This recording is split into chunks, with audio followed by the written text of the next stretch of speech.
ये है देश में बनी वंदे भारत एक्सप्रेस। ये ट्रेन कटरा जा रही है। यहाँ पर आप देख सकते हैं कि किस तरीके से ज़बरदस्त सुरंगें बनी हुई हैं और ये ट्रैक एक बड़ा हिस्सा इसका सुरंगों के अंदर से जाता है, क्योंकि पहाड़ पर आप यहाँ पर देख सकते हैं कि किस तरीके से स्पीड, अगर आप देखें स्पीडोमीटर देखिए तो लगातार 70-80 kmph की स्पीड में ये ट्रेन चल रही है। लंबी लंबी सुरंगें हैं, आप देखिए हिमालय को पार करती हुई लंबी लंबी सुरंगें हैं जिनमें एक स्मूथ राइड है। ज़बरदस्त तरीके की ट्रेन की क्वालिटी है। निश्चित तौर पर अगर हम बात करें कि इस समय अगर देश भर में सिर्फ 2 वंदे भारत एक्सप्रेस ट्रेन है, यानी तीसरी रैक भी नहीं है, यानी तीसरी रैक की अगर हम बात करते हैं तो वो भी नहीं है। और यहाँ पर ये दोनों ट्रेनें, रेलवे की सबसे बड़ी खूबी ये है कि बगैर किसी दिक्कत के ये दोनों ट्रेनें चल रही हैं और लोगों को ज़बरदस्त सेवा दे रही हैं। और सबसे बड़ी बात यह है कि 3 साल हो चुके हैं वंदे भारत एक्सप्रेस को सेवा में आए हुए। अगर हम बनारस और दिल्ली की ट्रेन की बात करें तो वो भी काफ़ी लोकप्रिय है। और दिल्ली से कटरा के बीच में जो ट्रेन चल रही है, जिसके ड्राइवर केबिन के अंदर मैं मौजूद हूं, अगर हम उसकी बात करें तो इसकी भी लोकप्रियता देखते ही बनती है। तमाम लोग इसकी तारीफ करते हैं, चाहे वो इसका सीटिंग अरेंजमेंट हो या ट्रेन के चलने की जो स्पीड है या तरीका है, या हम कह सकते हैं जो राइड है वो काफ़ी स्मूथ है।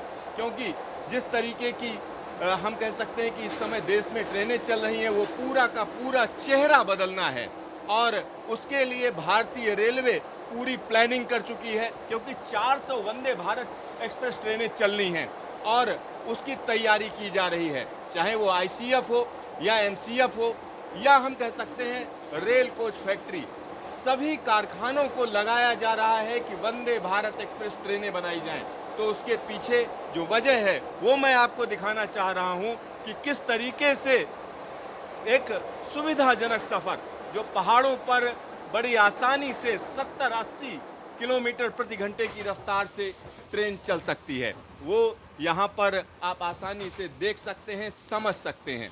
और इस ट्रेन को लेकर तमाम बातें कही गई, हर तरीके की चीज़ें हुई, लेकिन उसके बावजूद इस ट्रेन ने कामयाबी के पांव चूमे हैं। और एक और चीज़ मैं आपको बताना चाहूँगा, आने वाले दिनों में जो ट्रेनें बनने जा रही हैं वो कहीं ना कहीं सिटिंग की बजाय स्लीपर क्लास होंगी। यानी जो ट्रेनें बनेंगी आने वाले दिनों में, उसमें लोग आराम से लेट कर जा सकते हैं। यहाँ पर हिमालय का वो इलाका हम आपको दिखा रहे हैं जिसमें ये ट्रेन चलती है। हर जगह पर थोड़ी थोड़ी दूर बाद जो है आपको ब्रिजेस दिखते हैं, यानी पुल नज़र आते हैं।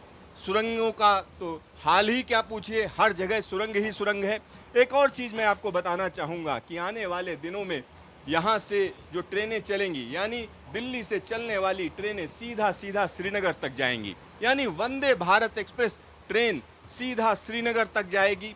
उसकी हम कह सकते हैं ये सरकार गारंटी ले रही है। गारंटी इसलिए हम कह रहे हैं क्योंकि जब मैं कहता हूँ गारंटी है इस बात की, तो गारंटी की बात इसलिए हम कर रहे हैं क्योंकि इस समय जो काम चल रहा है यूएसबीआरएल में, खास तौर पर कटरा बनिहाल के बीच में जो 111 किलोमीटर लंबा रास्ता है, उस पर ज़बरदस्त तरीके से काम चल रहा है और वो काम कई जगह पर कंप्लीशन की स्थिति में है। तो आने वाले दिनों में चाहे वो चेनाब ब्रिज की अगर हम बात करें, मेहराबदार पुल है जो दुनिया का सबसे ऊंचा पुल बनाया जा रहा है, या अंजी ब्रिज की बात करें जो कि अगर हम वर्ल्ड लेवल पर देखें तो उसका नाम है। और यहाँ पर एक और चीज़ मैं आपको बताना चाहूँगा, 111 किलोमीटर का जो रास्ता है उसमें से ज़्यादातर हिस्सा यानी 98 किलोमीटर का जो रूट है इसी तरीके से सुरंगों से होकर जाता है।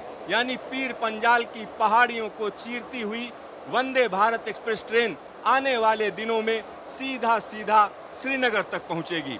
और ये बात बड़ी मजबूती के साथ कही जा सकती है और इसके लिए टारगेट भी सेट कर दिया गया है, यानी 2023 तक इस रूट को पूरी तरीके से पूरा कर लिया जाएगा।